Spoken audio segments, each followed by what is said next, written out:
Good evening, everyone, and welcome to Talk with the Titans, live from London, UK, all the way to the US of A and worldwide. I'm your host, Kalam L, and this is Talk with the Titans. You know what? Today's show, we've got the Titan himself, Brother Tariq Nasheed. Listen, he's an author, historian, and the film director and producer of Hidden Colors. Welcome, Brother Tariq Nasheed, to Talk with the Titans.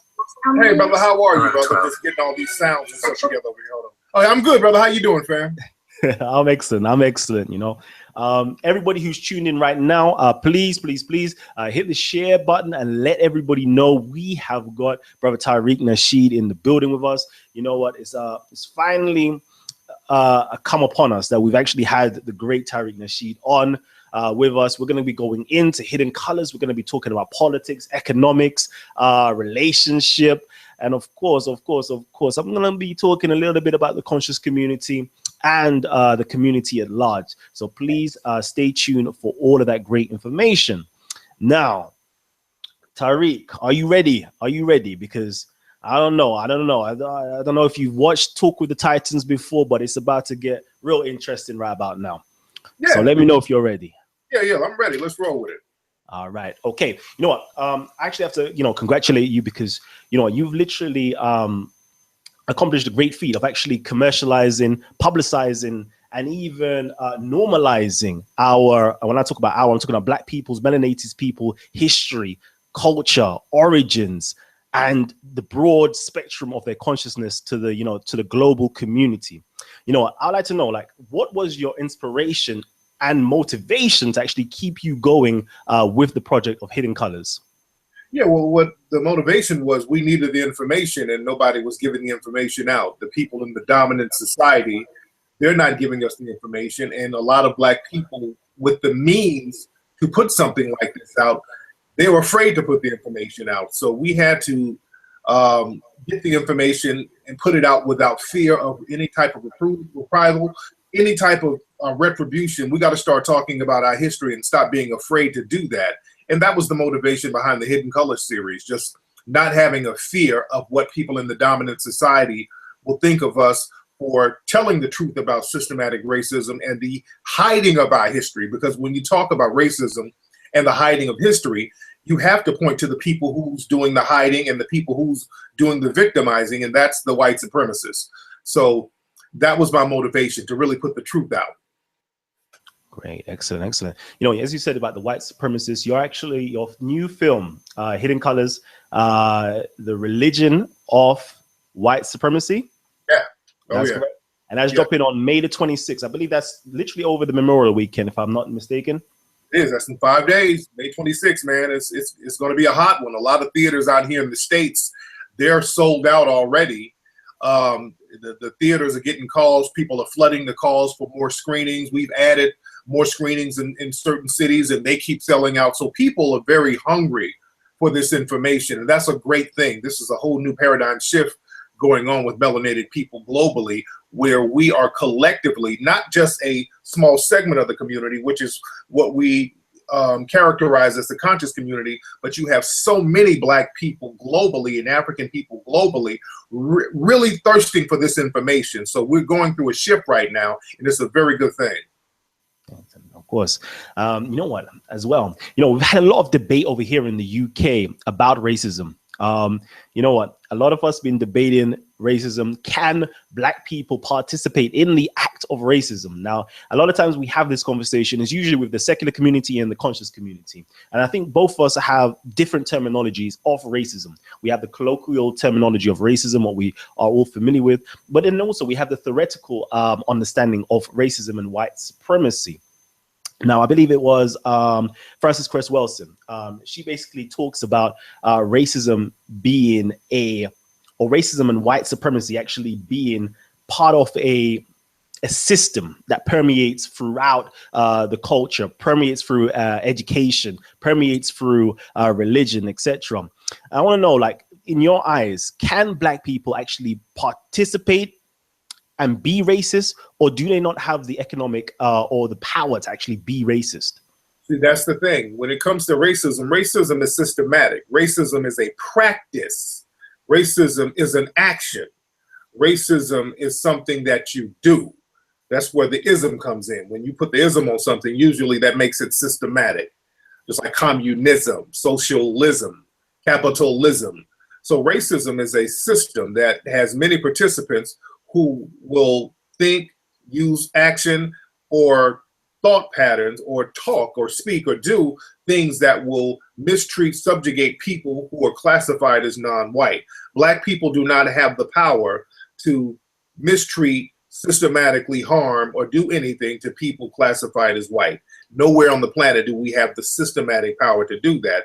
Therefore, we cannot be racist. Black racism is only regulated to name calling. Whenever they talk about a black person being racist, 100% of the time, they're just talking about a black person who's calling somebody a name. Because black people, you're not allowed to practice racism against the white person at all. As a matter of fact, a black person, if they think about practicing racism against a white person, they will get stopped and they will get punished. See, what racism is, you get to practice racism, you get to practice mistreatment, and be able to do that with impunity. This is why black people, we can be gentrified with impunity. Our schools can be shut down with impunity. We can be poisoned by the white supremacists with impunity. They can shoot our men, women, and children down with impunity. Black people can't even think about harming people in the dominant white society because they have a system set up to not allow that. Therefore, there is no type of comparative racism to the racism that is classified as white supremacy, which is really the only racism on the planet. Now, as well, I would like to know, your definition of racism. Can black people overcome the oppression of the dominant society by practicing reverse racism? I know in one of your earlier interviews, you talked about black people need to adopt a conduct, adopt a code of practice. So I want to know, would that be equivalent to reverse racism, and can we practice it effectively? No, we don't need reverse racism. We don't need any type of racism at all. Nobody should be mistreated based on race, and that's all racism is. It's systematically mistreated. And this is not my definition. This is the definition of what racism is. There's only really one definition of racism. That's mistreating people based on race. Racism is not about name calling, which is the only thing black people can do, and they will try to pretend that that's reverse racism. What we need to do to counter white supremacy, which is the only racism, is to create a system of black empowerment where we have a code of how to do things and how to thwart the mistreatment from those in the dominant society. So that's not reverse racism. Getting somebody off your back from subjugating you, that's not reverse racism. That's called survival. They try to put that reverse racism on people like my brother Mugabe out of Zimbabwe. They try to say that he's running a racist regime against white people. But over there in Zimbabwe, when it was called Rhodesia, you had people like Ian Smith who were vehement white supremacists who wanted to subjugate those people for thousands of years, and they actually used the words white supremacy. So when the black people over there rose up and got them off their backs, now people want to start talking about reverse racism and human rights violations because the people want their land back.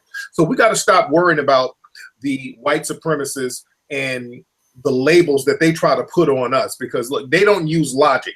White supremacy is the most dominant system in the world, but it's also a very illogical system.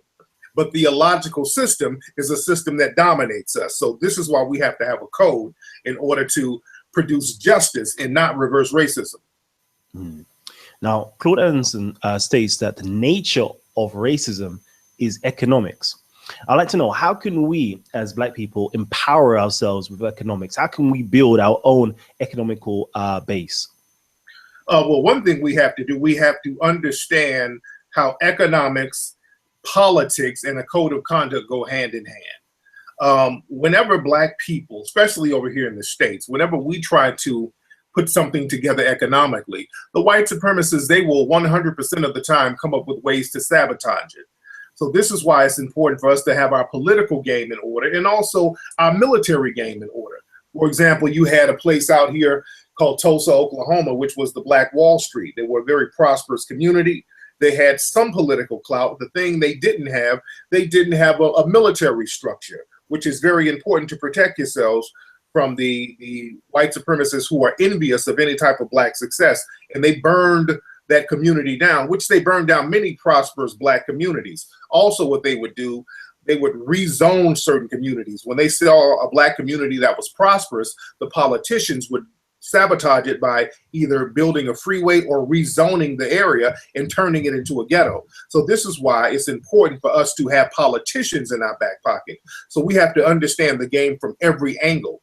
There was just a report the other day out here in the States where there were these politicians and these corporate leaders who were meeting up in Vegas, and they were meeting up at hotels down in Georgia, putting together public policy, not in the Senate buildings, not in the Capitol building, not in the government state buildings, but they were doing this in hotels, coming up with certain policies and laws that these corporations were setting forth. So we got to understand how the political game is corrupt. So we got to start getting some of that corrupt money to some of these politicians and make them corrupt for us. That's right. That's right. I remember Claude Anderson talks about there was like four different layers, like a four-layered pyramid in terms of our economic base, our politics, making sure we have politicians in our pockets, talking about having the judicial system set up for us in terms of the prison system, policing system, judicial system. And then finally at the top, media should be right at the top, controlling, being funded by the economics of the community to push forward our agenda. Now, you yourself, you're actually utilizing the media quite effectively with the Hidden Colors franchise, the Hidden Colors series. I want to know, did you, you know what, because I find it hard. I'm in media right now myself, and I find it hard for us as people being business minded to actually help support, sponsor, and fund our media organizations. So did you face any problems in terms of funding? Did you face any other problems actually setting up and establishing Hidden Colors as well? Well, that's the thing. What was good about the Hidden Colors series, I came in early during the whole the crowdfunding thing. Mm-hmm. We started in 2010, and around that time, Kickstarter had just began to be introduced. A lot of people didn't know about it. So we got on Kickstarter. We raised the money on a grassroots level to do Hidden Colors 1. We raised some of the money, and I put some of my own money into it. And then it popped off from there. And when people saw the success of 1, everybody wanted to get involved with the funding of 2, 3, and 4. So now we have that base. And now we do have our own form of media. We need more, but this is just a ground, a foot in the ground and a step up. And we need more of that because the media is very important, because the media in the dominant white society, they use that to shape not only the minds and come up with the codes for white supremacy, but it also shapes the mind of black people. Because what happens is when you see people on television all the time, they vet whoever's on television. Understand, when you look at television, you're basically looking at a propaganda machine.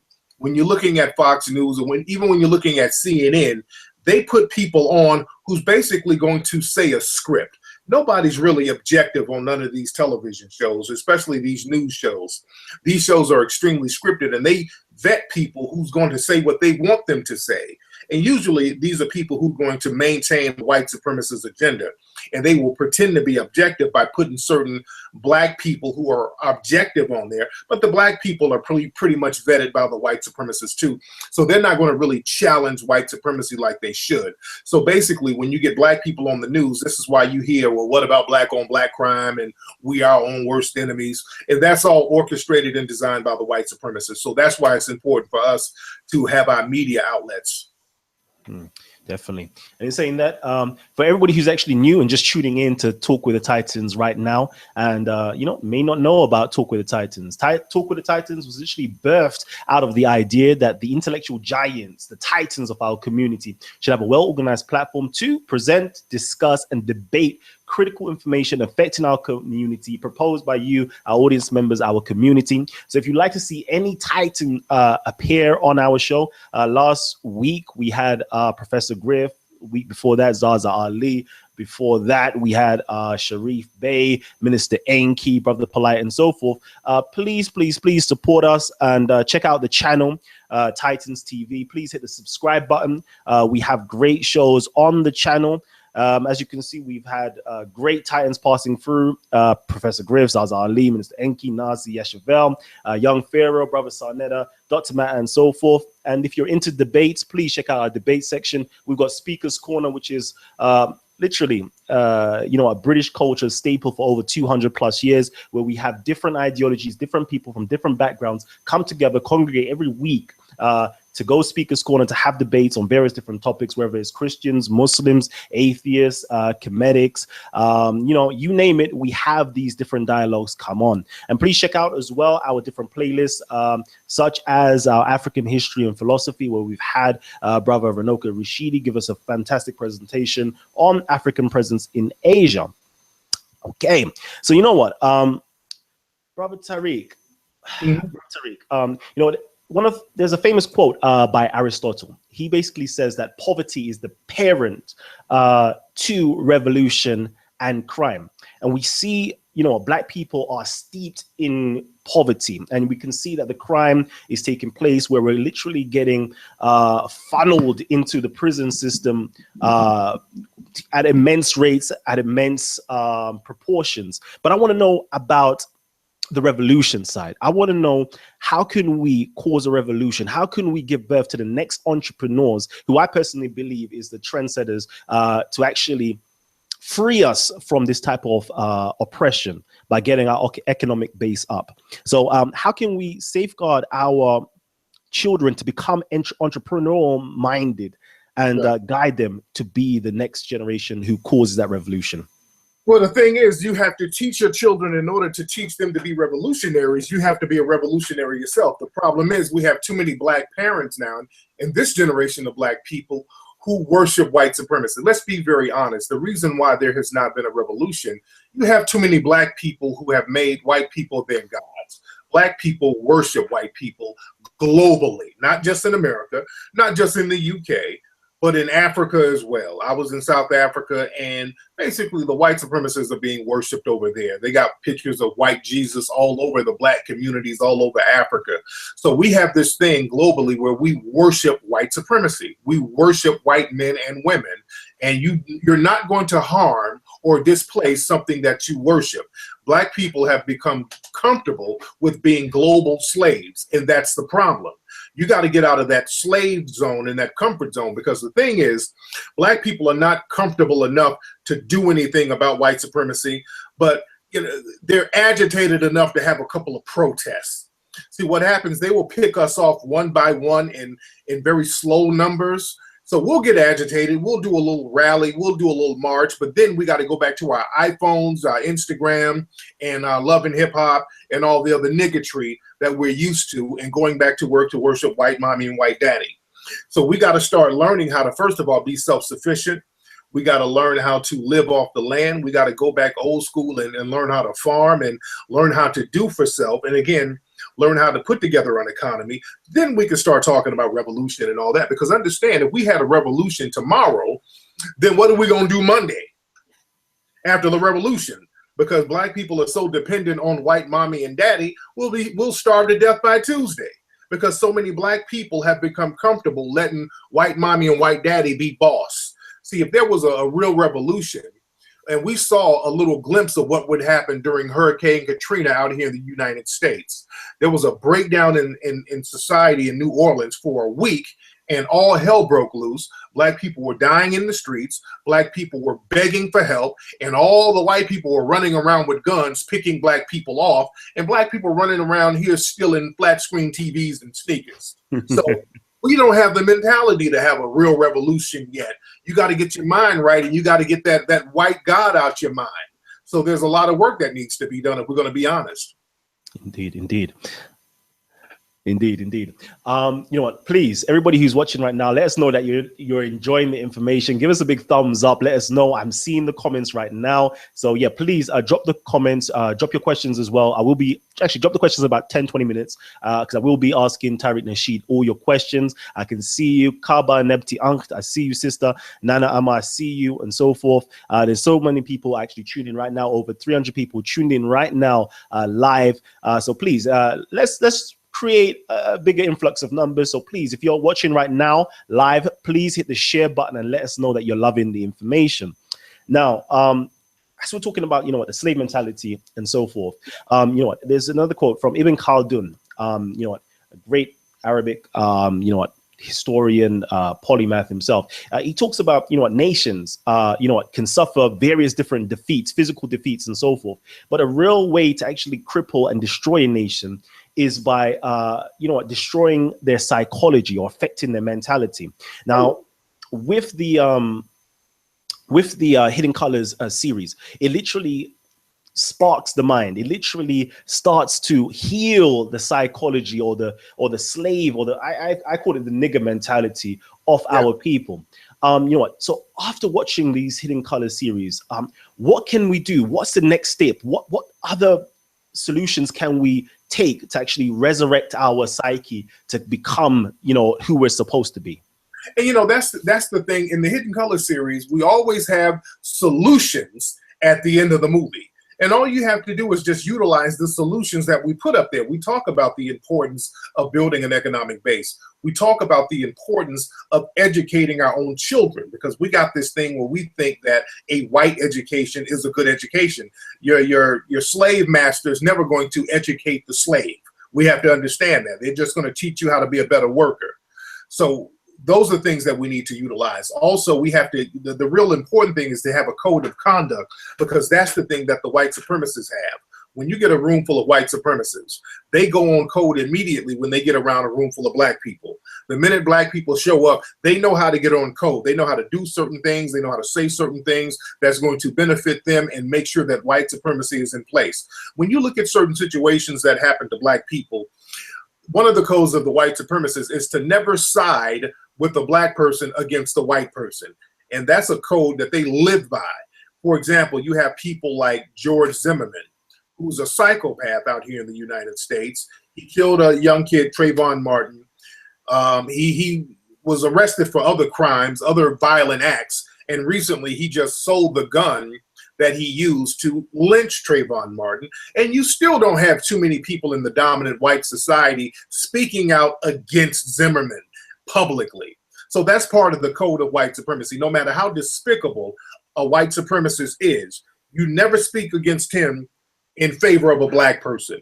So we got to understand the codes that they have, and we need to have counter codes. So when we deal with white supremacists, we're not on TV talking about, well, what about black on black crime? That's off code. That's not going to help any type of black empowerment.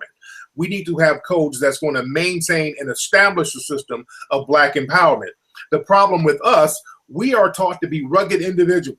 We're taught, damn, every other black person is all about me. Let me do something to get me something. And we end up in a weak, vulnerable position, because being the token black person with a lot of material items, because that's what they do to token black people, we think that we've made it. But the white supremacists can take that back and anytime they want to. Look at Bill Cosby. Look at Michael Jackson. So we have to stop falling for that token, rugged individual trick and understand that the way one black person is treated anywhere in the planet, all of us can be treated the same way at any given moment by the white supremacists. Indeed. Now, there was something that was quite amusing and fulfilling for me in the news that took place quite recently, and actually is still the knock-on effects is still taking place. It was Jamaica. Jamaica actually filed reparations to or towards the British government. In particular, I think it was who is it? Cameron. And I think today, quite recently as well, we see that Jeremy Corbyn, was kind of butt dancing over the topic of reparations. How do we fulfill our duties to Jamaica, since they benefited, or the British government or the British people benefit a lot from, the colonization, the slavery of Jamaican people and the wealth that it created. Now, I want to know, should we be seeking reparation from, the United States government? Should we be seeking reparations from the United Kingdom? Because I know different other, ethnicities, Jews, Japanese, and so forth, actually seek reparations and actually got it. So should we be doing the same thing as well, or forget about it and move on? Yes, we should do that. We definitely should do that. But the thing is, we have to do it from a position of power, because right now we're in the back of a slave ship trying to demand reparations, but you're still in the bottom of a slave ship, as our brother Neely Fuller would say. And you can't do anything in the bottom of a slave ship. You make demands, but you can't follow up on those demands. See, the white supremacists, they look at us like, okay, you can demand something, but what are you going to do if we don't do it? See, that's why you got to have a mechanism in place in order to punish and reward people. Now, let's look at Japan. You mentioned Japan. Now, after World War II, when the Japanese were funneled into internment camps out here, they wanted reparations, and the United States told them to go to hell. So the Japanese said, okay, that's fine. So what they did, they built up their economy.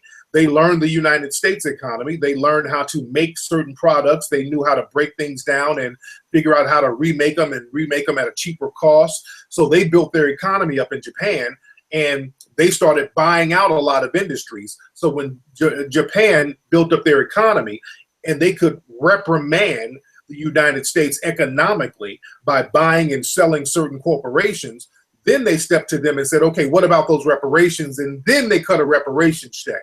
So you got to come at the situation from a level of strength, just like the Jewish community. The Jewish community, they built their weight up once they got their money together, once they started to run industries and corporations and multinational corporations.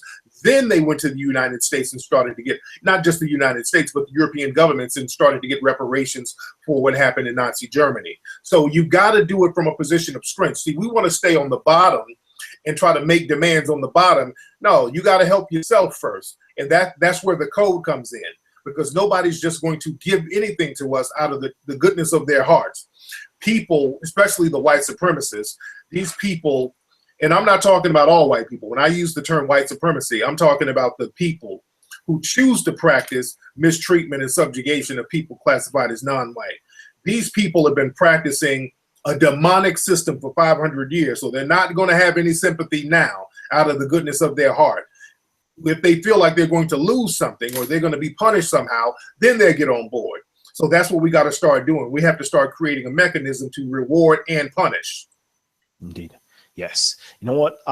Real quickly, you know what? For those of you who've actually supported Talk with the Titans on our GoFundMe, our Titans TV Global GoFundMe project, to actually, you know what, bring in, you know, the best teachers and speakers and authors and lecturers, and help us to actually improve our quality of our shows as well, and help us to actually travel around. For those people who've actually donated, such as Bobby Harrison, Monica Lamb, and Dawood, please, I'm asking you, please inbox me so you can actually get a link to join us, join the panel with Brother Tariq Nasheed. Okay, so please, if you are our supporters, if you have donated or you're about to donate, whatever the case is, please let me know, inbox me so I can send you the link so you can actually come in right now and talk with the Brother Tariq. And when we're off air as well, you can now have some type of conversation and dialogue with him. So this is to our supporters who actually do support us financially. Please join in. Let me know that you've supported, and then I'll get you in on the panel right now. Now, wow, you know what? It's going kind of crazy in the comment section. There's about close to 400 people that's now tuned in. Again, please hit the share button for everybody else who's just joined us. We've got Brother Tariq Nasheed in with us, going live. We are live, and we're going to go in now. We're going to go in and get personal. Because you know what? I've seen so many interviews with Brother Tariq Nasheed, and one thing I always wonder is, why don't anybody ask the questions, the fundamental questions of Tariq Nasheed? Who is Tariq Nasheed? What is his origin story? How did Tariq Nasheed become the great Tariq Nasheed that we're all familiar with? So I'm going to go into those questions right now. I see you all want me to ask some more questions about what's going on in the conscious community, about Professor Griff and ZaZa Ali. I think I'm going to segue into that a little bit later on, because I'm going to talk about relationships. And I think that's going to be a perfect segue in point for everybody who's talking about that particular topic. Now, Brother Tariq. Yeah. You know what? I would like to know. I believe you grew up in Detroit, Michigan.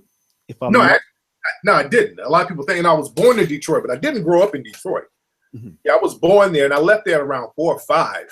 And when I left Detroit, I lived down in Birmingham, Alabama. So I lived there as a small child, and as a teen, then I moved to LA. So I was living in South Central Compton. So that's where I lived the majority of my life, in Los Angeles. So my origin stories get mixed up. A lot of people asked me, well, what are you going to do in your hometown, Detroit? Like, I don't really have my family's in Detroit, but I'm not connected to Detroit like that because I didn't grow up there. Now, I would go back during the summer and all that, but you know, my real roots out here in LA. This is where I really came up, got the game, learned everything. So, you know, LA is my spot. Now, again, you know, with a powerful name such as Tariq. Now, you know what, Tariq is a very profound, it's a unique name that I believe it's, you know, the very first person that I'm aware of in history to actually be called Tariq was the great Tariq ibn Zayd. This was the Moorish, you know what, general actually to come through, and yeah, Tariq. You know, I want to know, is that the energy that you're actually, you know, coming with, you know, and quite recently as well, it was a funny situation. I was doing some reading as I normally do, and I was going through my Quran, and I was like, Tariq. I was like, right, Tariq. And I was reading through the Quran now, and it was saying basically, you know, what would make you know who Tariq is? What would know what this Tariq is? This is a shining light, a bright star that emanates in the skies. And I'm like, wow, okay, Brother Tariq is definitely a bright star that's emanating in the skies. And it talks about, you know, sex in there. It talks about the history of mankind and what will make you know about the history of mankind. I was like, wow, this Brother Tariq actually, you know, embodies the name Tariq, embodies what, you know, that energy brings forth. So I want to know, how did you become Tariq Nasheed? Oh, well, you know, I started, well, I was out here in LA hanging around with a lot of hustlers, and I was in the street life for a long time out here in LA. And a friend of mine years ago, another hustler, because a lot of hustlers would read at that time. This was like the late 80s, early 90s. And back then, to be a hustler, especially in a big city like this that's competitive, and just anywhere at the time, not just LA, but anywhere, you had to know something. You had to kind of be about your wits. You just couldn't be no dumb dude out here being dusty trying to get anything out here in the streets, because you would get caught up. And a friend of mine gave me Dr. Welsing's book, The ISIS Papers, and that book just blew my mind. That explained a lot of stuff that I saw happening.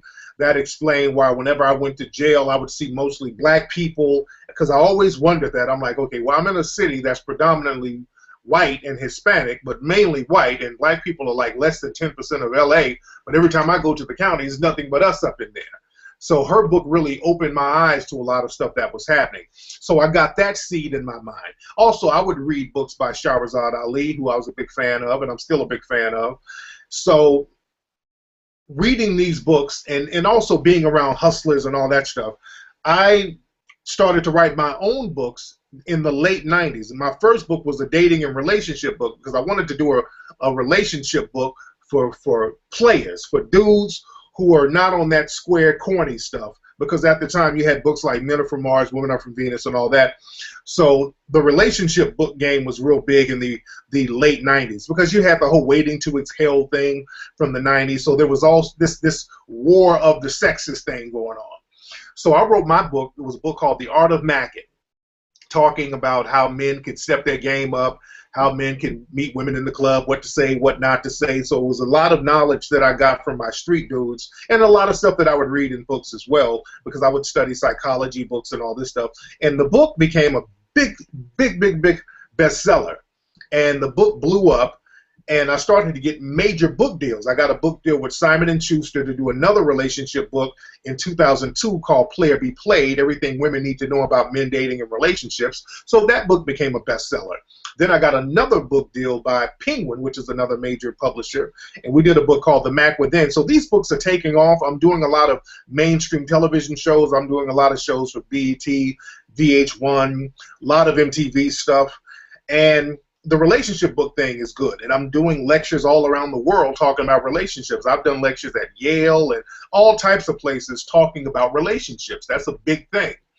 But one thing I kept noticing when it came to relationships, the topic of race kept coming up. A lot of my books crossed over to white audiences, and a lot of times white cats would run up on me like, hey man, will this work for a white guy? And I'm like, why wouldn't it work for a white person? And then brothers would hit me up like, hey man, what if I go to the club and they don't let black folks in? How do I go around that? So I kept getting these racial questions. people would ask me about interracial dating a lot, which I didn't really touch on too much in the book, but race just kept coming up. So I said, okay, let me try to do something that really just dives headfirst into race, because everything we do when it comes to dating, relationships, anything we do, racism always comes up. So that's why I wanted to do a whole out documentary about it and just break all that down.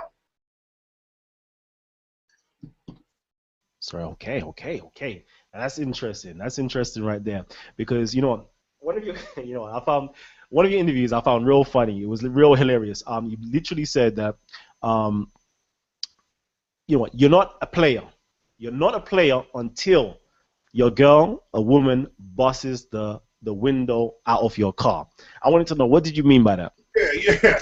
I said that's one of my quotes here. You're not a real player unless a woman has damaged your stuff, or especially your car. And that's the thing. See, when dudes get women so emotionally caught up, where the women just stop using logic and they have to start using violence, then that means that your game is on a different level. So that's the thing. When you get women who just throw logic all out the window and they start getting violent with you, that's a dude that they can't really control. And it's a good thing that you can't be controlled, because the thing is, a lot of guys, they are controlled by the people that they date. And if you're controlled by your woman, you can get controlled by the dominant society. So you don't want to be controlled, because if you are controlled by your woman is going to ultimately lose respect for you.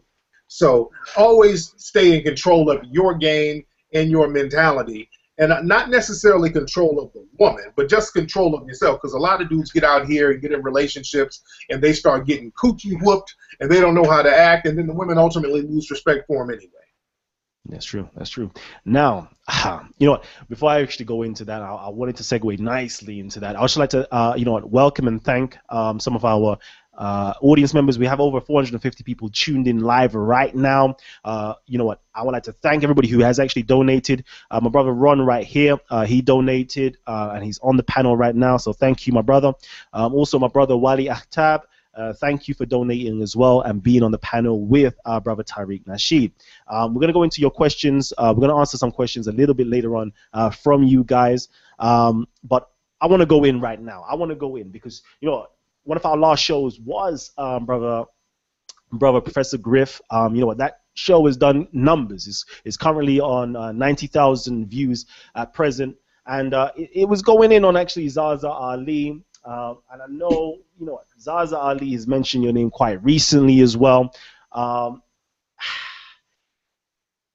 This is a tricky one. So I want to know, what are your thoughts on the Professor Griff and ZaZa Ali situation? As he came out and said, Brother Tariq Nasheed was right. He wants to thank Brother Tariq Nasheed. This is Brother Professor Griff, and he also told me to hail you up as well. So I'd like to know, what are your thoughts on the Professor Griff and ZaZa Ali situation that has recently exploded on social media and on YouTube? Yeah, and I don't want to feed too much into that again, because I don't want to, their situation has kind of fallen apart, and I don't like to kick anybody when they're down, and I'm not trying to gloat on anything. But again, we had a little issue with Griff and ZaZa about a year ago. There were some things said, and then I responded and I put a lot of information out there, and I kind of said everything that's being said now. I said that a year ago, and I kind of warned people. And again, I'm not trying to gloat and pat myself on the back and say, hey, I told you so. Unfortunately, their situation didn't work out, and that's a very unfortunate thing, because what happens is you have a lot of people who look to those in the conscious community for leadership and harmony, and when you see anything that goes down negatively, that has an effect on people in the knowledge community. That's what I like to use, people seeking knowledge. That has an effect on them collectively. So that's unfortunate what happened between he and her, and I hope they get it together and they work it out and just be amicable about what happened and just charge that to the game and move on. And again, I'm not going to speak too much on that, because I said a whole bunch about it a year ago, and it is what it is. I'm not going to kick anybody when they're down. That's very unfortunate, especially when people break up, and that's hard enough as it is. So you don't need anybody else pouring fire and gasoline on the fumes. So I want them to get over that. But again, the lesson learned is you got to be careful about certain people that you come at. That's my thing. That's the only lesson that we have to learn from that, because a lot of people kind of looked at me as being a bully a year ago when I was going in saying my piece about it. And that's the thing. You can't dictate the terms of a clapback when you say something about people just out the blue, because my name was mentioned just out the blue and I was kind of thrown under the bus, and I responded and I kind of went in, and a lot of people was like, damn, you kind of went in a little bit too hard, but that's just how I roll.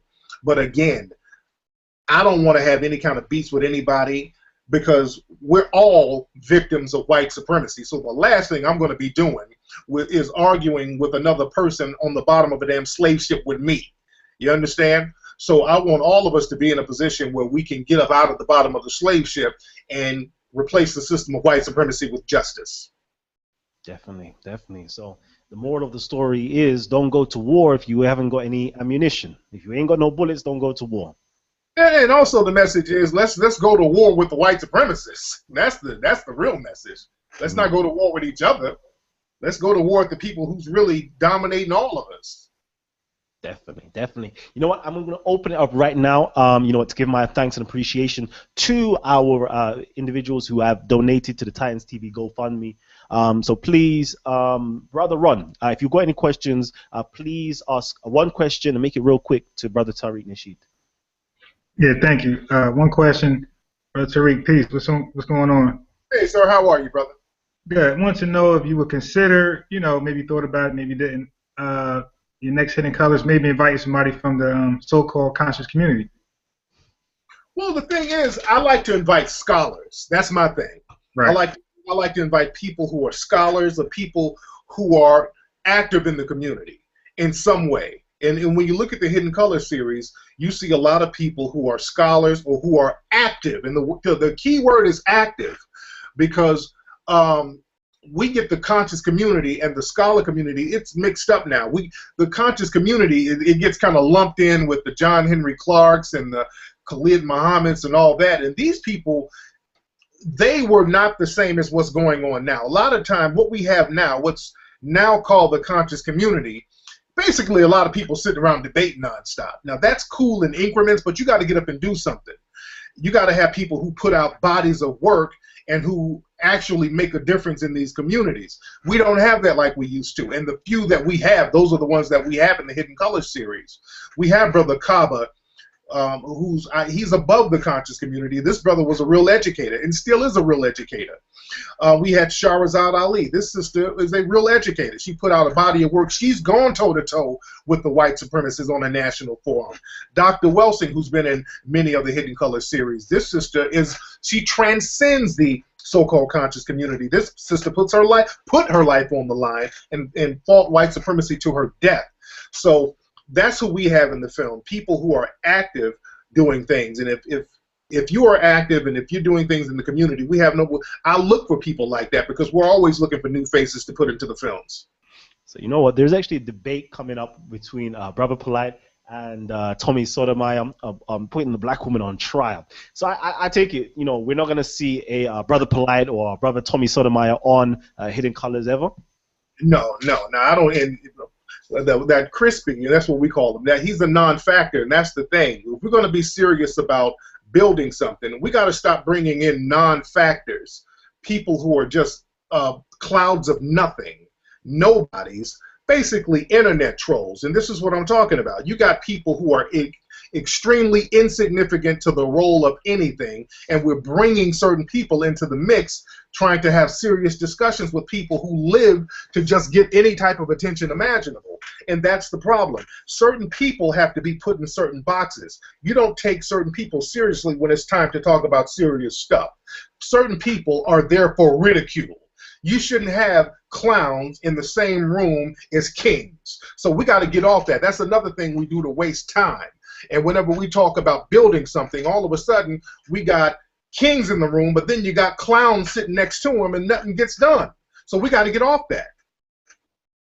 I hear that. I hear that. Now, you know what? Talking about kings, we have UK, one of our own from the UK, actually on the Hidden Colors platform. I actually interviewed brother Robin Walker, which is Yes. a great scholar. He's literally the black historian, what's it called? The black history man in the UK.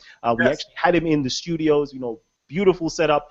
That is going to come out very soon. I'm going to interview with him and brother Onyenka, who deals with the Blackamoors. He's written this, fantastic large book called The Blackamoors. Robin Walker, he's a phenomenal piece. His magnum opus would be When We Ruled. Now, we had him in the studio. We had a 4 camera, 5 camera, including the live stream setup. A crystal clear quality. You know what? It was absolutely amazing. I can't wait for that finished product to actually come out to everybody.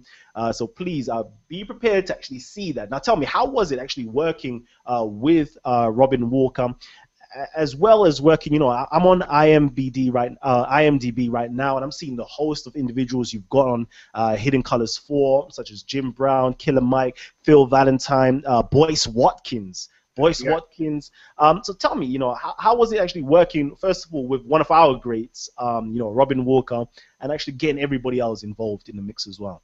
Yeah, Robin Walker, that brother's brilliant, man. That brother's brilliant. And a lot of people over here, they don't know about his books, man. And this book, he gave me his book when I was over there in Europe, when I did a lecture out there in London a couple of years ago, and he handed me his book, and I was just blown away by it. So I flew him out here and brought him out, and he dropped just non-stop heat, and he's featured prominently in Hidden Colors 4. And again, we've got a lot of great people. We got some of the people who's been in the other ones, like Phil Valentine. He's back in it, dropping game. Boyce, he's never been in one of the series, but we got him in. Boyce is my good friend. He's dropping some good information. There's a sister that I brought in from Holland, Jennifer Tosh. I met her when I did a lecture out there, and she does a tour showing the African presence in Holland and Amsterdam. Brilliant sister, so I brought her in. So we made this more global. We got black people from different continents and different countries and brought them in. So that's very important, because we are going through the same thing globally, because white supremacy is a global system. So we need to have a black empowerment system that's global. Definitely. And Boyce Watkins, wow, I would actually love to actually have him on our show with us. That's an amazing individual. Real quickly, for those of you lot who don't know, I don't know if this is big enough. I do apologize if you lot can't see it. I'm on this computer, so I apologize. We've actually got brother Tariq Nasheed coming to the UK. Coming to us. We're definitely going to be hosting him for his Hidden Colors 4 screening on the 5th of June. Okay, this is the 5th of June. I believe it's a Thursday up in Birmingham. So please come down to that. The doors are open at 4 p.m. and the event starts at 4:30 p.m. and finishes at 10 p.m. Afterwards, we're actually going to have a lecture, both by our brother Tariq Nasheed and the Black History man himself, Robin Walker. And you know what? It's only a £25 donation to actually see, Hidden Colors and have a lecture by both of these titans. So please support this event. To find out more about it, please visit the hiddencolors.com website, or the Hidden Colors tickets, and you can actually see the further information that you will need to actually purchase your ticket as well. I don't know if you wanted to just talk a little bit more about that event. Yeah, it is what it is. It's just going to be a screening and a lecture, a Q&A. And this is my first time in Birmingham, England. I was in London, but I'm looking forward to just being out there with the brothers and sisters and just feeling their vibe and just really chopping up game with them. So it's going to be a very good event, and people out there are very excited about it from what I'm hearing. So we're going to have a good time out there. Now, for everybody who's actually tuned in right now live, if you actually would like to speak with Brother Tariq Nasheed or ask him any questions, please, please, comment in the comment section and tag Titans TV so I can see your questions, and you'll be linked directly in, and I can bring up your questions directly to Brother Tariq Nasheed and ask them. If you would like to be on the panel as well, inbox me via Facebook. Kalam, Kalam, SPEL, Kalam, SPEL. For those people who are not already there, please just go to there or go to the Talk with the Titans Facebook group page and link up with me on there as well. And I'll try to get you in on the panel as well. And please hit the donate button. Go to GoFundMe and you know what, donate some money, because we're trying to get some of these great scholars onto the channel. You know what he mentioned, my brother Tariq Nasheed mentioned Phil Valentine. You know, we're working to actually get Phil Valentine on Talk with the Titans in a couple weeks time. So what I would love for everybody to do is please donate some money in there so we can ensure that we keep the quality and integrity of the platform at its highest. So please hit the subscribe button and donate to the GoFundMe account. Okay, we've got a question in from Wali Akhtab. Wali Akhtab is one of our supporters. He's here with us right now. If you've got your question ready, please shoot it to the brother. Yeah, peace to everybody on the panel. Peace to Tariq Nasheed. I'm a big supporter of all the hidden colors, and I appreciate the work you've been putting in, King. Appreciate that. No doubt, no doubt. For me, I'm more of a creative side, so my first thing that I'm going to ask you, being an artist, is how do I link up with you as far as getting together a soundtrack? Because my music is really influential, and I would love to do some work with you as far as getting something that represents what you're doing and get a soundtrack behind it. And other than that, I would like to also know if you've personally done any work with Jane Elliott. I know sometimes black folks need a white person to kind of tell them, like, hey, you know, there is something going on. So I don't know if you've ever done any work with her, but she is also a real big activist as far as trying to wake people up. And I usually don't like to go outside my culture for that, but I've been running into the problem that black people sometimes don't accept things unless a white person sits them down and tells them, yeah, you kind of been bamboozled, sir. Yeah, that's absolutely true. Now you can email me and I can hear some of your stuff and see what's happening. Again, what I do try to get brothers to shy away, because I get a lot of people saying, hey man, I want to talk about the problem of racism, here's my music. And we got to stop trying to just use music to combat that. We got to start building something, and we got to start creating something and creating a system where we can challenge systematic white supremacy and create an economic base. So I try to steer brothers away from that. I get mixtapes sent to me all the time, but again, there's some stuff out there that's good. I'm not trying to dissuade anybody from sending in anything that's good. There's some good, thorough people out there. So you can email me. My email is info@tariqelite.com. Now, as far as people like Jane Elliott, and I love Jane Elliott. Jane Elliott is one of the few people in the dominant white society who tells the truth. Like Tim Wise, he tells the truth. You have a few people out here. James Lowen, his books are very good. He tells the truth. And I was thinking about having some white scholars in the Hidden Colors series at first, because I'm thinking, okay, a lot of black folks won't even believe what we're saying. And when we put Hidden Colors 1 out, a lot of black people didn't believe it at first until we had so many references to prove what we were saying. So we got to get off this thing where it takes a white person to co-sign something for us to believe it. Because a lot of times you have a lot of white people out here talking about the medical industry and how they target black people, and the minute they say something about it, we like, oh, damn, it must be law. And people like Elijah Muhammad and Brother Farrakhan and so many other people have been telling us this stuff for years. So we got to start looking to each other for good information, and this is why it's important for us to have serious people in the room when it comes time for serious topics.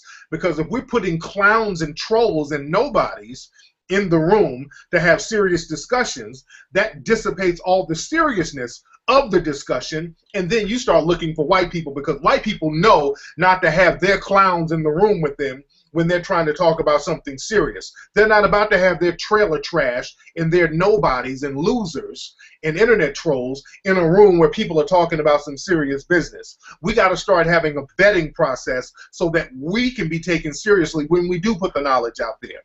Thank you for the call, brother. Indeed. Now, I'm taking some questions from the YouTube section right now.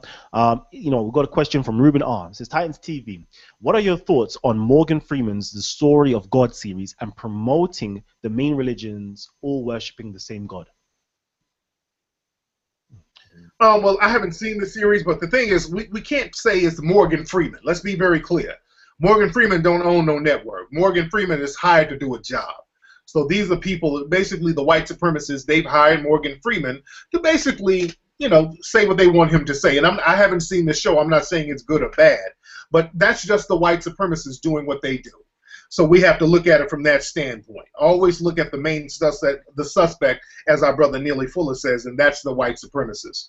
So whenever you see anything on mainstream television, the white supremacists are orchestrating it. And what are your thoughts on the bloodsuckers, the leeches that do the most despicable and devastating thing that I think it is to do to a black business, and it's to steal from them, is to take their copyright, take their information? How do you feel about those people who, rip your DVDs and place them into the global market, place them onto the DVDs, place them onto the YouTube and so forth, use your information? How do you feel about those people, and how do you actually combat that? Because I see that's a lot of problem. Over here in the UK, I've got a good brother called Stephen Graham, EP Global, does a lot of trips going over to Israel, travels throughout Israel, Jordan, and showing the black, origins or the black presence in these different countries. And I can see a lot of the time that his information is ended up on the web, and it is ripped and burnt on DVDs and sold for literally like $2, £2, £5. How do you feel about people doing that to your work, and how do you safeguard your work? That's a lot of black people who don't have a code. That's the problem. That's one of the problems. We don't have a code. Now, I've said many times, I do not approve of anybody posting my films or bootlegging them at all. I don't want nobody to post it on YouTube, no websites at all. I oppose it vehemently. I do not like it. I do not want it. I do not want your help, because people try to sabotage you and pretend that they're helping you. But it's really that slave mentality where they don't want to see another black person do something that's halfway successful, because they say, okay, if that person is successful, that makes me look bad for not doing anything. So when a black person does something, there's so many people in the community, unfortunately, will go out of their way to sabotage that and pretend that they're doing them a favor. Because I've had people try to post my stuff up and we had it taken down. They're like, oh, I'm doing you a favor by promoting it. No, you're not. I don't need you to promote anything. And that killed a lot of stuff that a lot of the scholars were putting out back in the day. You had a lot of brothers and sisters who tried to make a living by putting out books and DVDs, and cats would get them and bootleg them, and that just killed the game. That's why so many people and so many bookstores started to fall by the wayside, because nobody could sustain the art and the work in the industry because people kept bootlegging all the time. The bookstore industry, the African-centered bookstore industry, that just started to get back on its feet since Hidden Colors came out. Because a lot of bookstores around the world, they call us and they thank us for putting the films out, because the films are Hidden Colors is the best-selling, the biggest-selling African history film ever, as far as documentaries. It is the biggest seller ever.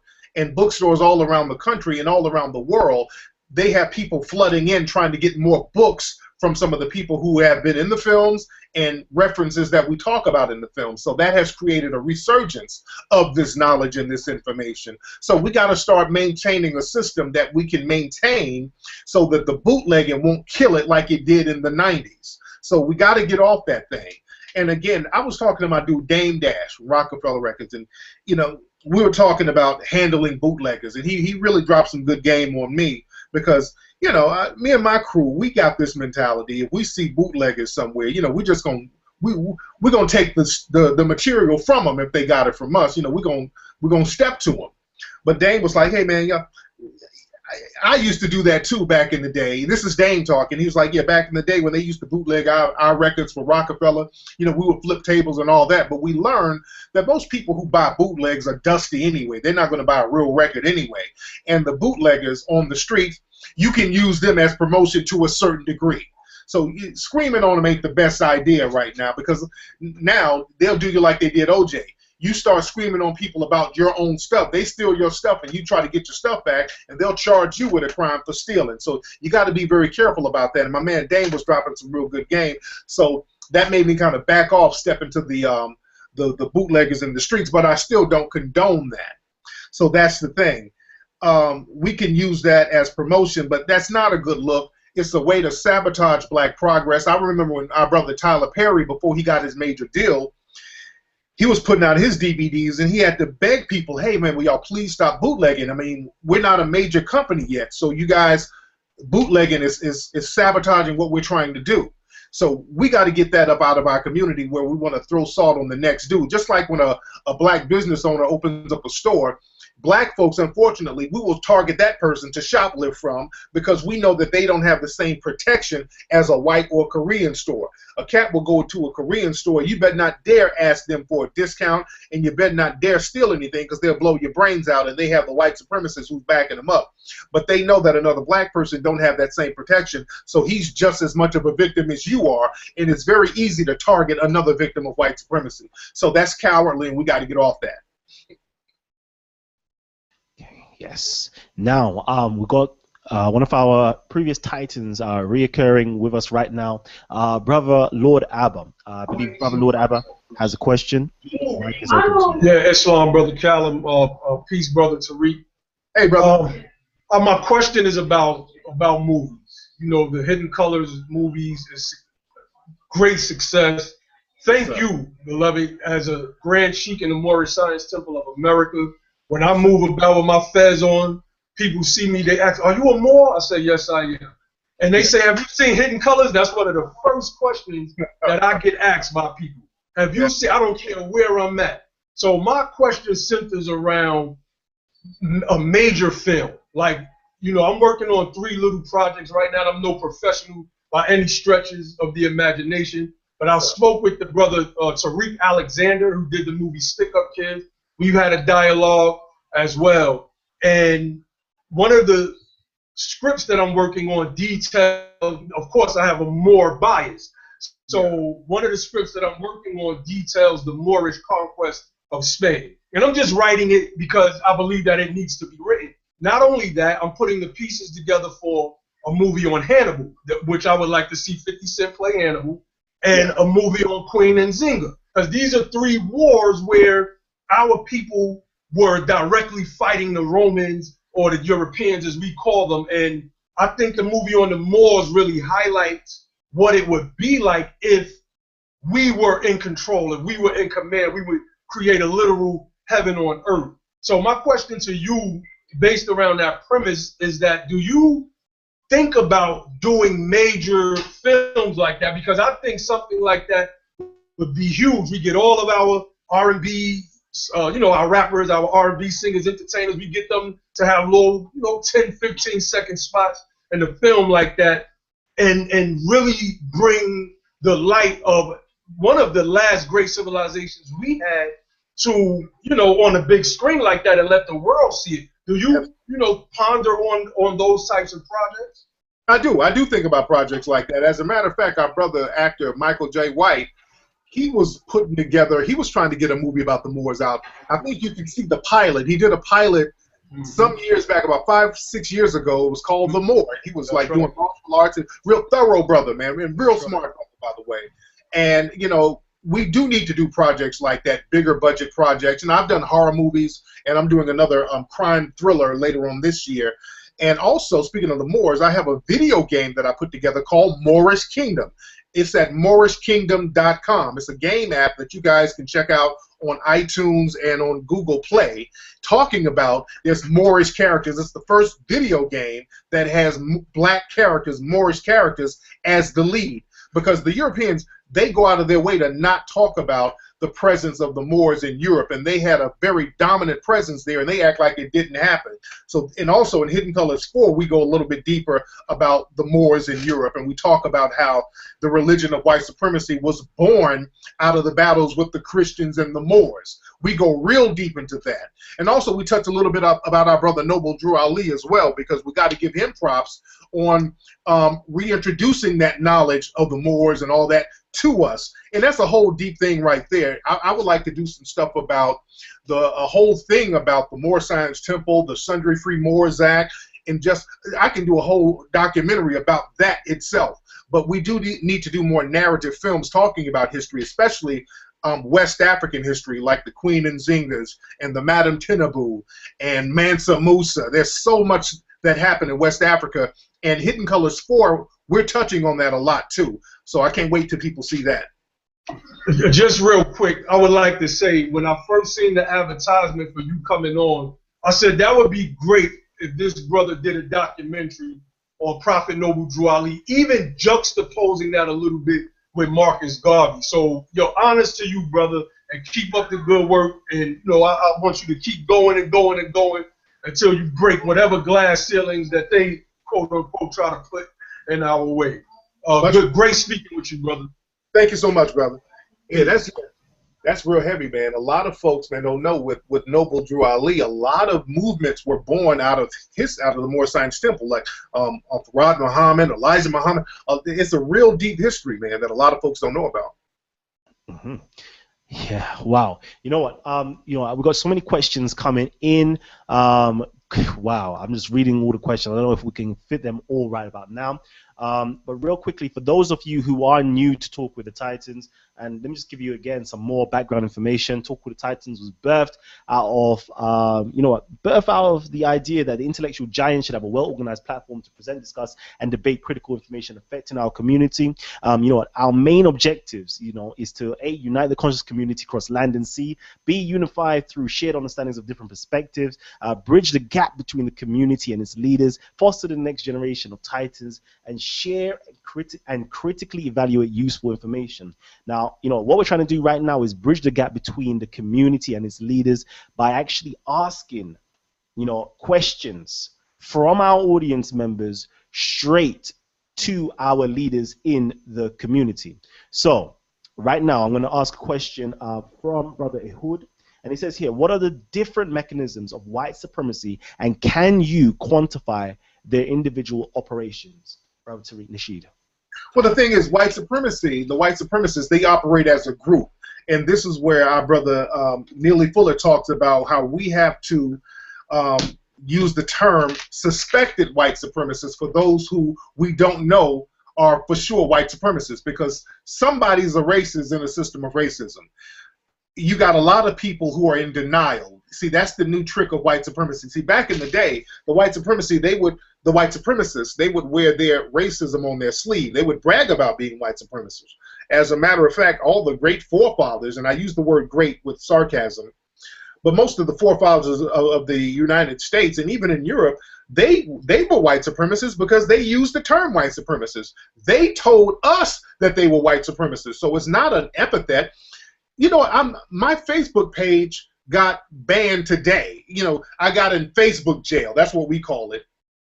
And I got banned for 30 days today because I had a post from some days back using the term white supremacy. So the racists over at Facebook, and Facebook has been outed for all types of racist practices. If you say anything challenging white supremacy and talk about black empowerment, they'll shut your page down if you're black. They will let the white supremacists on Facebook call black people all types of niggas, jigaboos, cool. They'll let them run amok with their racism, but don't do anything to them. That's why we have an app coming out called More Us.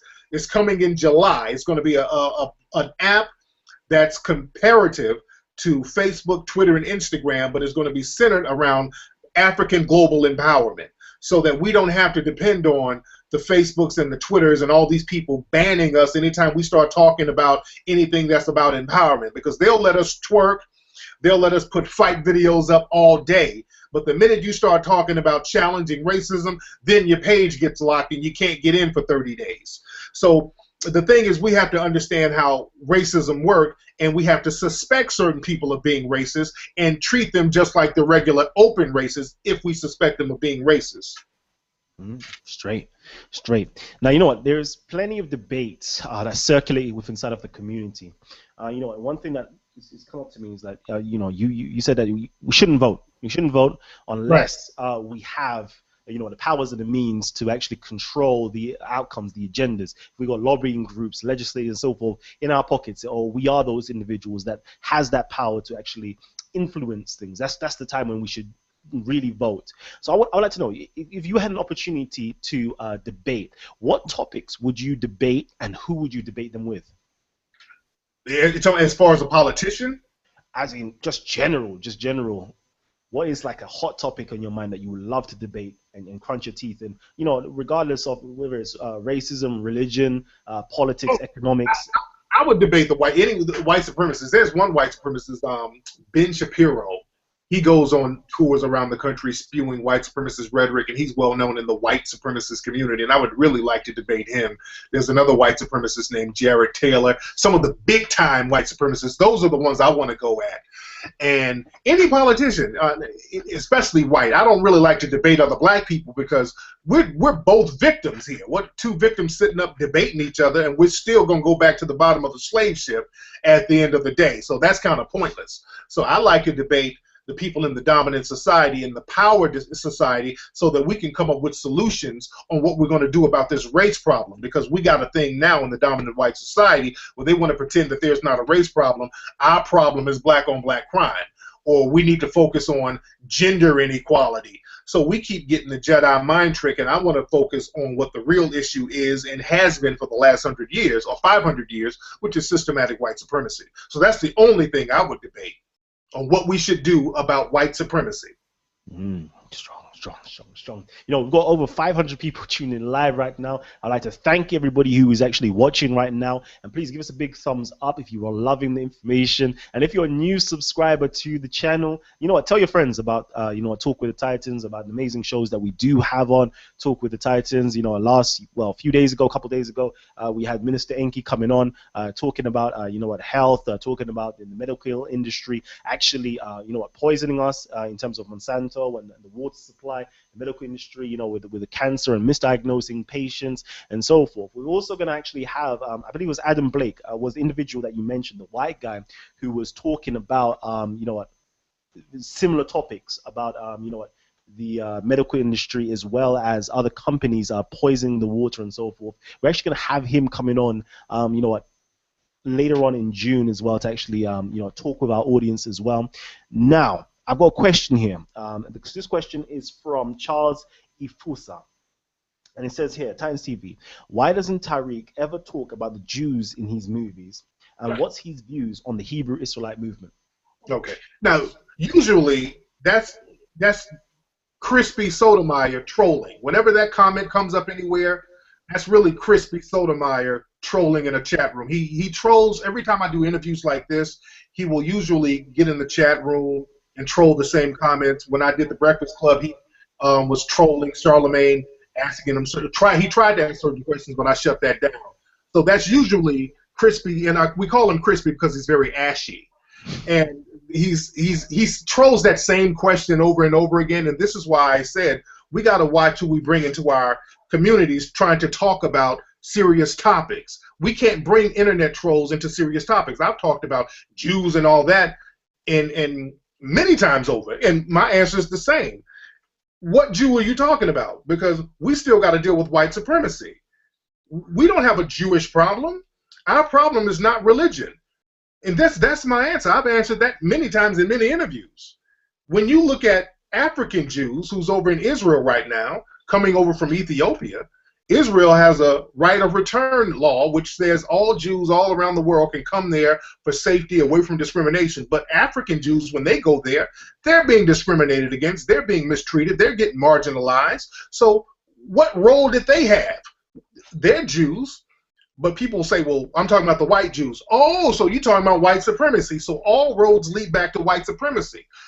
White supremacists will try to get you to deflect away from white supremacy and start talking about Jews did this, it's really Jewish supremacy, it's that, it's this. The only Jews who practice white supremacy are Jews who are classified as white. And even Hitler, when Hitler was over there in Nazi Germany doing what he was doing, he said he didn't care about the Jewish religion. He cared nothing about that. At the time, he considered the Jews as being non-white. That was his concern.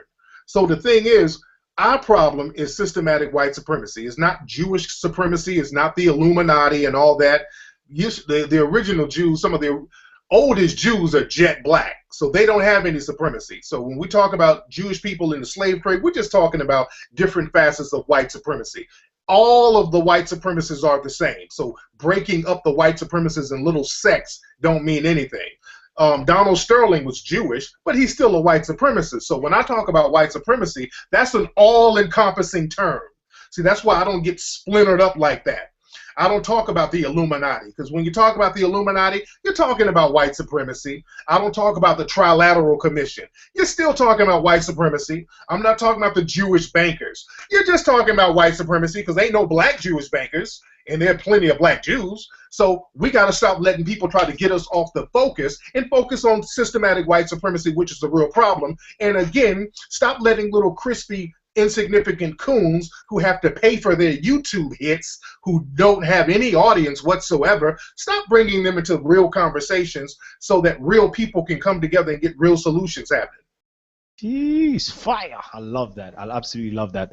Now, you know, I would like to thank our audience as well who supported us. Again, you know what, I got my brother Sebek. Brother Sebek, if you're there and you've got a question, you know, please ask it to Brother Tariq Nasheed, because we're going to have to be closing down this interview very soon. Brother Tariq Nasheed is a very, very, very busy man, and I know he's got to organize loads of screenings across the country. And as well, remember, he's coming June the 5th. June the 5th. He's going to be coming to Birmingham. I'm actually going to post this link at the bottom of our YouTube page a little bit later on if you want to get a direct link to that. If not, please visit my Facebook page, Kalam SPL, or visit the Talk with the Titans Facebook group page or the Talk with the Titans fan page as well to actually get further information, the flyer information, the phone number information, directions, etc. You know, please visit there and support the brother. Support the brother. Buy the documentary. Go to the screenings and support our brother. Now, Brother Sebek, if you've got any questions, please ask. Yeah, last one, Tariq. Watching your show, you talked about trying to get Mr. Louis Farrakhan on there. What happened with that? Yeah, we for some reason, man, we couldn't get the scheduling together. It just never materialized, man. I was trying vehemently to do that. And hopefully with Hidden Colors 5, you know, because we're still going to make them. We're going to make as many Hidden Colors as possible, because the white supremacists, they got their history shows and documentaries. They got whole channels putting out stuff, empowering themselves. So I'm going to keep doing the Hidden Colors series as long as we can do them. Hopefully we can get them in the next one, but we didn't get a chance to get them in this. And, you know, there's a couple of other people that I wanted to get. I wanted to get KRS-One back in this, but he was on tour in Europe at the time. And, you know, I already have ideas of who I'm going to get for 5. There's some brothers and sisters in Africa that I want to link up with, some more brothers in Europe. There's another brother over there in the UK. I cannot think of his name. He's a light-skinned brother with dreads. He's very thorough. I want to get him, probably bring back Robin Walker. So we're making this thing global, man. So there's a lot of people that I wanted that I couldn't get, but there's a lot of people that I got and I'm very satisfied with. And listen, I'm going to throw it out there. If you need me, I'm here. I could be your UK correspondent for the Hidden Colors. Yes, indeed. What's up, bro? Yeah. You know, we've got some questions as well. You know, question here from C Dave 423. He says, how can descendants of slaves bring charges up on America for kidnapping, rape, murder, and treason? Well, the thing is, like I said earlier, you got to have a power mechanism in order to enforce your charge. See, that's the thing. Charges and demands are only as good as people who can enforce them. See, we say stuff, well, we're going to go down and demand that City Hall gives us this and gives us that, but you haven't created nothing that's going to force them to do so. So until you do that, until you get your military structure together in order to do that, or just be about that life, you're just running your mouth. So we got to start putting a mechanism in order in order to reward and punish. And this is why I take my hat off to Mugabe. People try to take and make Mugabe some type of tyrant, but this guy, he said, look, I'm not going to keep begging these white supremacists to give us our land back. We're going to use a military structure. We're going to get a code of conduct, and they're going to give us our damn land back that they stole. I don't care what they say in the media. I don't care how much they say that I'm a terrorist, a tyrant, or whatever.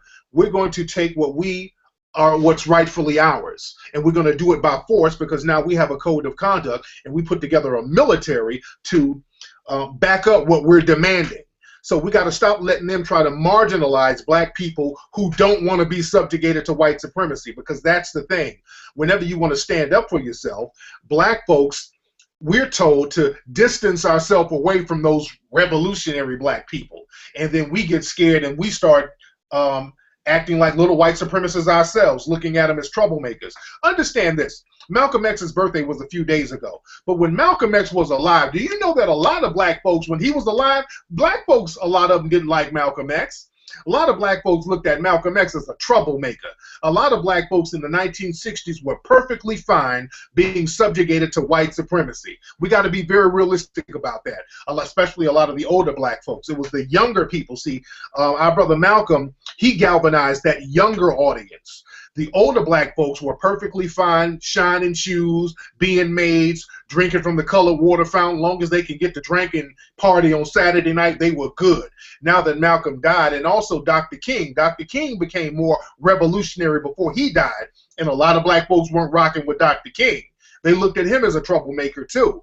So when all of these black folks become martyrs and they get killed by the white supremacists, then we all rally around holding them up, talking about how we used to march with them and all that stuff. So we got to start being real and start protecting people who come together with good ideas and who want to challenge the system of white supremacy and want to replace that with justice. Powerful, powerful. Okay, brother Whale, please ask the question. We're gonna have to wrap up very soon, though. Yes. I got 5 minutes. 5 minutes. Okay, I just want to ask one more quick question, brother. Go ahead. Farrakhan said at his the last Savior's Day in February, I was actually there, about starting our own political party. This is something that we of the Moorish Science Temple of America, we're deep into politics. That's something that Noble Drew Ali was in. So I wanted to know, what was your thoughts on, should we in the United States of America form our own political party? Absolutely. And we talked about that in Hidden Colors 4 that's coming up.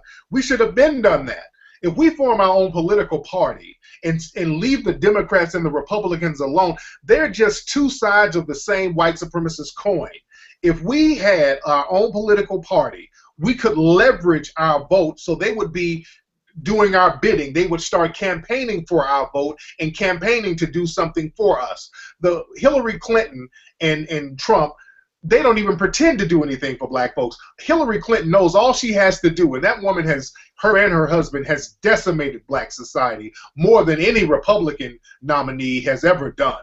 But Hillary knows all she has to do is show up to the black neighborhood doing the dab and doing the nay-nay and doing the damn Dougie, and then we'll run up under her kissing her ass. We got to stop being shallow like that, because then it becomes all about white acceptance. We don't even care about a political agenda long as white mommy and daddy is coming around us dancing and patting us on the head like slave plantation Negroes. So we got to get off that, and we got to start thinking political. We should have had our own political party, and that's why I say we shouldn't vote for anybody in this election. We should start focusing on our own political party, because if we don't have money behind our vote, it doesn't matter who you put in office. They're going to do the bidding of the people who pay them. Barack Obama hasn't done one thing for black society, but he does a lot, and he will speak up for gay, lesbian issues, because the gay community, they put together money and created super PACs and gave it to Barack Obama. See, we just show up with barbecue sandwiches and dancing and talking about he's black, so he's our brother, so he's going to do our bidding, and Barack Obama has had a hateful neglect of black society. So it's time to start putting some money in the game and start getting serious about this political thing.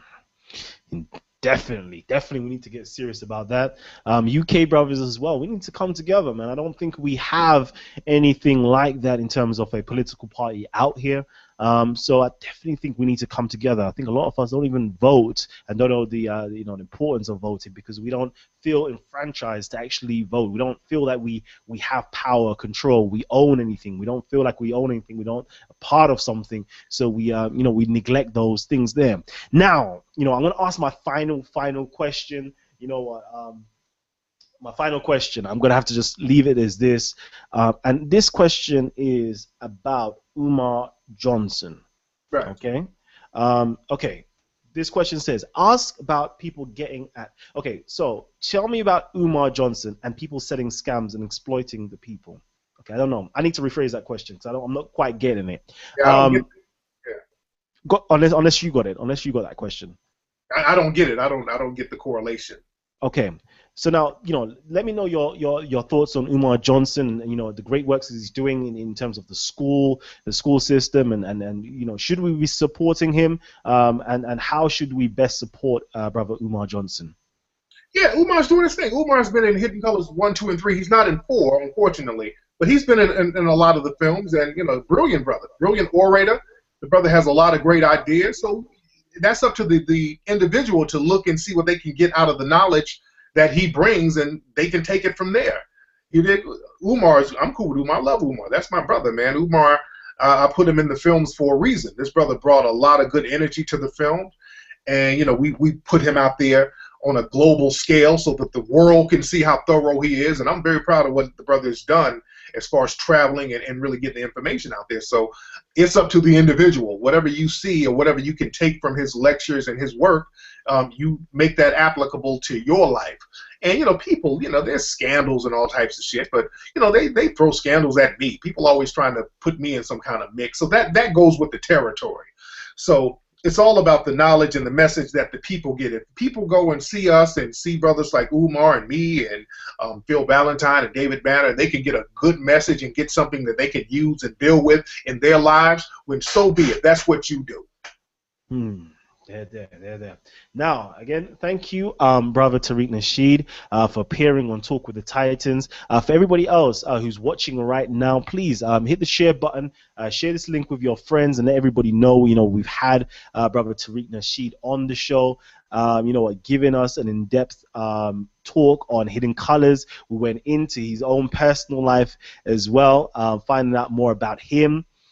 As a person, how did he actually become Tariq Nasheed? We even touched upon, Professor Griff, ZaZa Ali, relationships, and of course Tommy Sotomayor and Brother Polight as well. So that's real interesting. We covered some real interesting topics today, and please, I'm going to ask everybody. Wow, I'm going to ask everybody to visit the channel, visit the Talk with the Titans channel. And if you haven't already, please hit the subscribe button.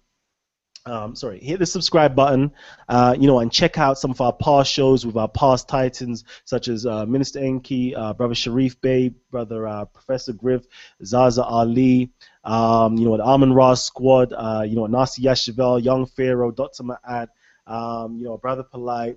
And as well, please check out the debate section that we do over here in the UK Speakers Corner. It's very vibrant. So, I definitely would love for my brother Tariq Nasheed to come to the People's Parliament in Hyde Park Speakers Corner and debate some information or present some information to our powerful speakers that are there. And if anybody is actually interested in what I have to say, I do a very good lecture on the 42 laws of Ma'at, talking about, we go into the the hieroglyphs, reading the hieroglyphs straight from the papyrus, breaking that down. I get involved with the debates as well. I've also dedicated a few videos to my Moorish or Muslim brothers on the color of Prophet Muhammad, the dichotomy that exists of the Ethiopian Prophet Muhammad and the Persian records of Muhammad, as well as Kemetic rituals, Moses found in Egypt, and a short documentary that did, which was Behind the Rosetta Stone. So please check out our playlist. Support the channel, and please subscribe to the channel as well. And if you haven't already, please support our Titans TV Global Project Fund, donate some money to that, and help us continuing to raise the levels, the integrity, and the quality of our shows. Brother Tariq Nasheed, if you've got any closing words you'd like to give to our audience right now, I'm going to literally leave the floor open to you. Yes. And close it out.